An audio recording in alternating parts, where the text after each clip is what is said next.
بسم اللہ الرحمن الرحیم۔ السلام علیکم۔ آج ہمارا موضوع ہے حضرات انصار کا دنیاوی لذتوں اور فانی سامان سے صبر کرنا اور اللہ تعالیٰ اور اس کے رسول صلی اللہ علیہ وسلم سے راضی ہونا۔ حضرت عبداللہ بن رباح رضی اللہ عنہ فرماتے ہیں کہ رمضان کے مہینے میں چند وفود حضرت معاویہ رضی اللہ عنہ کی خدمت میں آئے۔ ان وفود میں بھی تھا اور حضرت ابو ہریرہ رضی اللہ عنہ بھی تھے۔ ہم لوگ ایک دوسرے کے لیے کھانا تیار کرتے تھے۔ حضرت ابو ہریرہ نے ہماری بہت دعوتیں کی۔ ہاشم راوی کہتے ہیں کہ حضرت ابو ہریرہ نے ہمیں اپنی قیام گاہ پر بہت زیادہ بلایا۔ ایک دفعہ میں نے اپنے دل میں کہا کیا میں کھانا تیار کر کے ان سب کو اپنی قیام گاہ کی دعوت نہ دوں؟ چنانچہ میں نے کھانا تیار کروایا۔ عشاء میں حضرت ابو ہریرہ سے میری ملاقات ہوئی تو میں نے ان سے کہا آج رات کھانے کی دعوت میرے ہاں ہے؟ انہوں نے کہا آج تم مجھ پر سبقت لے گئے؟ میں نے کہا جی ہاں۔ میں نے سب کو اپنے ہاں بلایا اور وہ سب میرے ہاں تشریف لائے تو حضرت ابو ہریرہ نے فرمایا اے جماعت انصار، کیا میں تمہیں تمہارا ہی قصہ نہ بتاؤں؟ پھر انہوں نے فتح مکہ کا ذکر کرتے ہوئے کہا حضور صلی اللہ علیہ وسلم تشریف لائے اور آپ صلی اللہ علیہ وسلم مکہ میں فاتحانہ داخل ہوئے۔ حضور صلی اللہ علیہ وسلم نے لشکر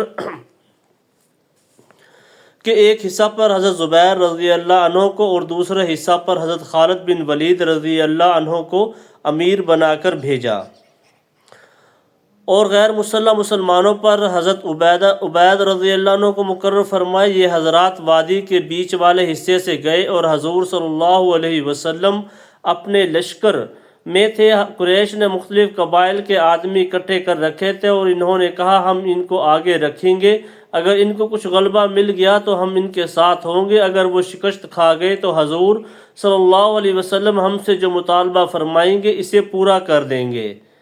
حضور صلی اللہ علیہ وسلم نے نظر اٹھائی، میں آپ صلی اللہ علیہ وسلم کو نظر آیا۔ آپ صلی اللہ علیہ وسلم نے فرمایا اے ابو ہریرہ؟ میں نے کہا لبیک یا رسول اللہ۔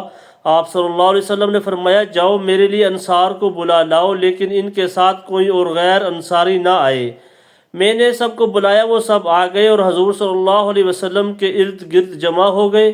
حضور صلی اللہ علیہ وسلم نے فرمایا کیا تم قریش کے مختلف قبیلوں کے رلے ملے اور ان کے تابعدار لوگ دیکھ رہے ہو؟ پھر آپ صلی اللہ علیہ وسلم نے اپنا ایک ہاتھ دوسرے ہاتھ پر مار کر کہا ان سب کو اچھی طرح سے کھیتی کی طرح کاٹ ڈالو اور صفا پہاڑی پر مجھ سے ملو۔ حضرت ابو ہریرہ فرماتے ہیں ہم چلے اور قریش کے ان مختلف قبائل کے لوگوں کا یہ حال تھا کہ ہم میں سے ہر ایک آدمی ان لوگوں میں سے جتنے چاہے ان کو قتل کر لے، ان میں سے کوئی بھی ہماری طرف کوئی ہتھیار نہیں اٹھا سکتا تھا۔ حضرت ابو سفیان رضی اللہ عنہ نے کہا یا رسول اللہ آج تو قریش کی جماعت فنا ہو جائے گی، آج کے بعد قریش باقی نہیں رہیں گے۔ آپ صلی اللہ علیہ وسلم نے فرمایا جو اپنا دروازہ بند کر لے گا اسے امن ہے اور جو ابو سفیان کے گھر میں داخل ہو جائے گا اسے امن ہے۔ چنانچہ لوگوں نے اپنے دروازے بند کر لیے۔ فتح مکہ کے ہونے کے بعد حضور صلی اللہ علیہ وسلم حجر اسود کے پاس تشریف لے گئے اور اس کا استلام فرمایا، پھر بیت اللہ کا طواف کیا۔ آپ صلی اللہ علیہ وسلم کے ہاتھ میں ایک کمان تھی جسے آپ صلی اللہ علیہ وسلم نے کنارے سے پکڑ رکھا تھا۔ طواف کرتے ہوئے آپ صلی اللہ علیہ وسلم کا گزر ایک بت کے پاس سے ہوا جو بیت اللہ کے پہلو میں رکھا ہوا تھا، جس کی کفار مکہ عبادت کیا کرتے تھے۔ آپ صلی اللہ علیہ وسلم اس کی آنکھ میں کمان مارتے جاتے اور فرماتے جاتے تھے حق آ گیا اور باطل مٹ گیا، باطل ہے ہی مٹنے والی چیز۔ پھر آپ صلی اللہ علیہ وسلم پہاڑی پر تشریف لائے اور اس پر اس جگہ تک چڑھے جہاں سے بیت اللہ نظر آنے لگا۔ پھر آپ صلی اللہ علیہ وسلم ہاتھ اٹھا کر کچھ دیر ذکر و دعا میں مشغول رہے اور انصار اس وقت نیچے کھڑے ہوئے تھے۔ وہ ایک دوسرے سے کہنے لگے کہ ان حضرت پر تو اپنی بستی کی محبت اور اپنے خاندان کی شفقت غالب آ گئی ہے، تبھی تو ان اہل مکہ کی ہزار ایذا رسانیوں کے باوجود انہیں قتل نہیں کیا۔ شاید اب مدینہ چھوڑ کر یہ مکہ آ کر رہنے لگ جائیں۔ اتنے میں آپ صلی اللہ علیہ وسلم پر وحی نازل اترنے لگی اور آپ پر وحی کا اترنا ہم سے پوشیدہ نہیں رہا کرتا تھا، اور جب وحی اترنے لگتی تھی تو ختم ہونے تک ہم میں سے کوئی آپ صلی اللہ علیہ وسلم کی طرف نگاہ اٹھا کر نہیں دیکھ سکتا تھا۔ جب وحی کا اترنا ختم ہو گیا تو آپ نے اپنا سر مبارک اٹھایا اور فرمایا اے جماعت انصار، کیا تم نے یہ کہا ہے کہ ان حضرات پر اپنی بستی کی محبت اور اپنے خاندان کی شفقت غالب آ گئی ہے؟ انصار نے کہا یا رسول اللہ، ہم نے یہ کہا ہے۔ آپ نے فرمایا پھر میرا کیا نام رکھا جائے گا؟ بے شک میں تو اللہ کا بندہ اور اس کا رسول ہوں، میں تو وہی کروں گا جو اللہ تعالیٰ مجھے فرمائیں گے، اپنی مرضی سے میں کچھ نہیں کرتا ہوں۔ میں نے اللہ کی نسبت پر تمہاری طرف ہجرت کی ہے، اب زندگی تمہارے ساتھ گزاروں گا اور تمہارے ہاں ہی مروں گا۔ چنانچہ ایسا ہی ہوا۔ اس پر انصار خوشی سے روتے ہوئے آپ صلی اللہ علیہ وسلم کی طرف لپکے اور کہنے لگے اللہ کی قسم، ہم نے یہ بات صرف اس لیے کہی تھی کہ اللہ اور اس کے رسول صلی اللہ علیہ وسلم ہمارے ہی رہیں، ہمیں چھوڑ کر کہیں اور نہ چلے جائیں۔ ہم نے تو یہ بات محض اللہ و رسول کی انتہائی محبت کی وجہ سے کہی تھی۔ حضور صلی اللہ علیہ وسلم نے فرمایا اللہ اور اس کا رسول تمہیں سچا سمجھتے ہیں اور تم لوگوں کا عذر قبول کرتے ہیں کہ تم نے غائب محبت کی وجہ سے یہ کہا۔ حضرت انس رضی اللہ عنہ فرماتے ہیں کہ جنگ حنین کے دن حوازن، اطفان وغیرہ قبائل کفار اپنے جانور اور بچوں کو بھی ساتھ لے کر آئے تھے۔ اس زمانہ کا دستور تھا کہ جو لوگ میدان جنگ میں جمے رہنے اور نہ بھاگنے کا پختہ عزم کر کے آتے، وہ اپنا سب کچھ ساتھ لے کر میدان جنگ میں آتے کہ مر جائیں گے لیکن واپس نہیں جائیں گے۔ اور حضور صلی اللہ علیہ وسلم کے ساتھ 10,000 مسلمان بھی تھے اور مکہ کے وہ لوگ بھی تھے جن کو آپ نے عام معافی دے دی تھی، اور باوجود ان پر قابو پا لینے کے انہیں قتل نہیں کیا تھا، جنہیں طلقاء یعنی آزاد کردہ لوگ کہا جاتا تھا۔ جب لڑائی شروع ہوئی تو یہ سب میدان جنگ چھوڑ کر بھاگ گئے اور حضور صلی اللہ علیہ وسلم اکیلے رہ گئے۔ دشمن کی طرف بڑھتے ہوئے جہاں آپ صلی اللہ علیہ وسلم تھے وہاں اس وقت آپ صلی اللہ علیہ وسلم اکیلے رہ گئے تھے۔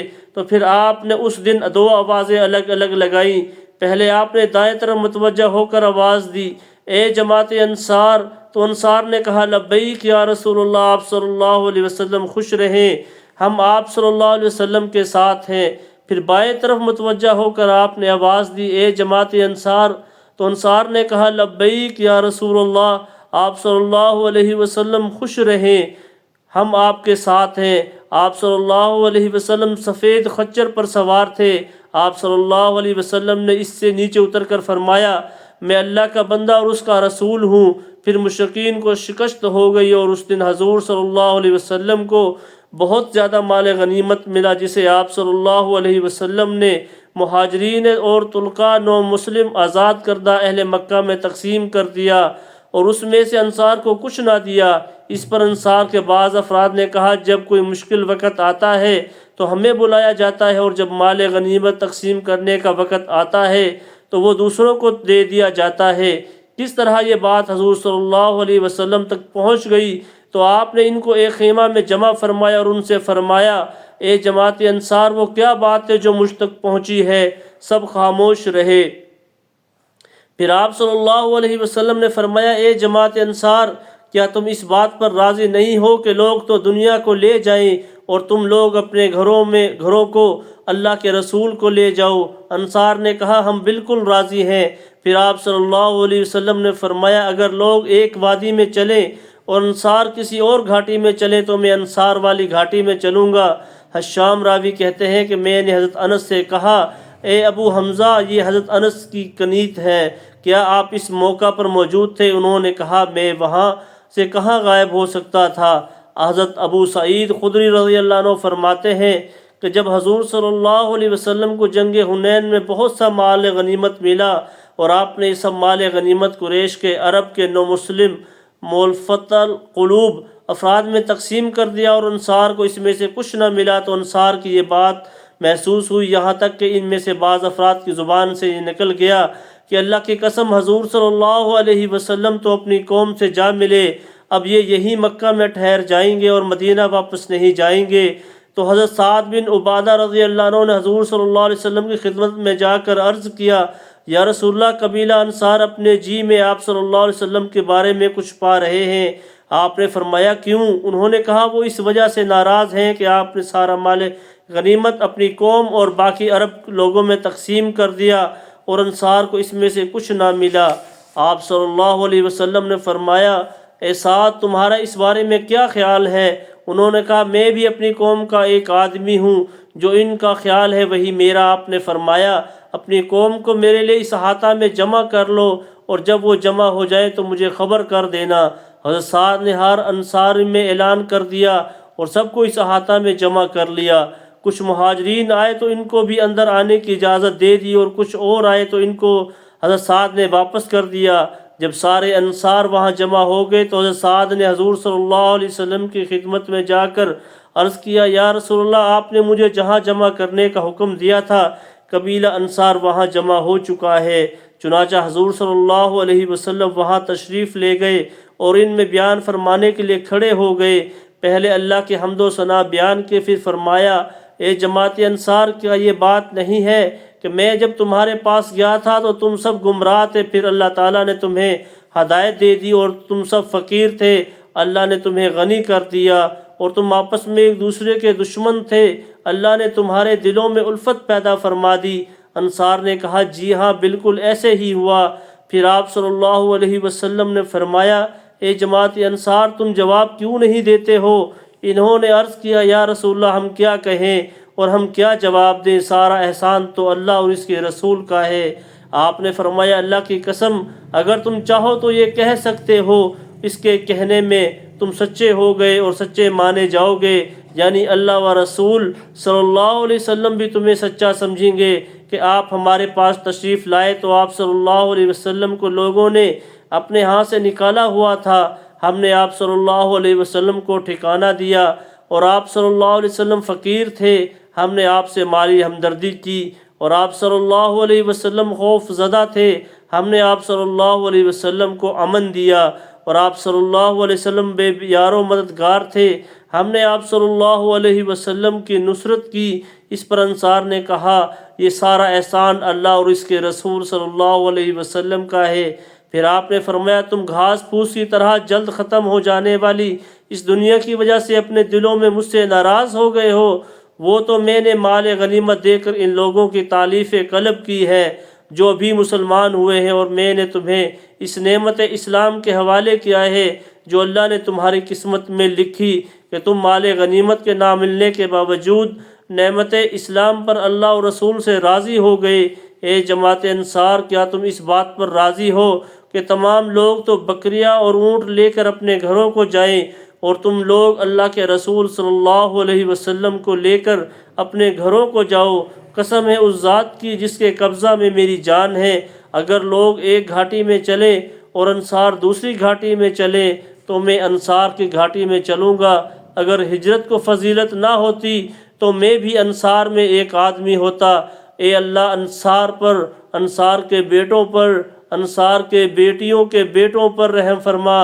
یہ سن کر تمام انصار رونے لگ گئے، اور اتنے روئے کہ داڑیاں تر ہو گئیں، اور انہوں نے کہا ہم اللہ کے رب ہونے پر اور اللہ کے رسول صلی اللہ علیہ وسلم کی تقسیم مال پر راضی ہیں۔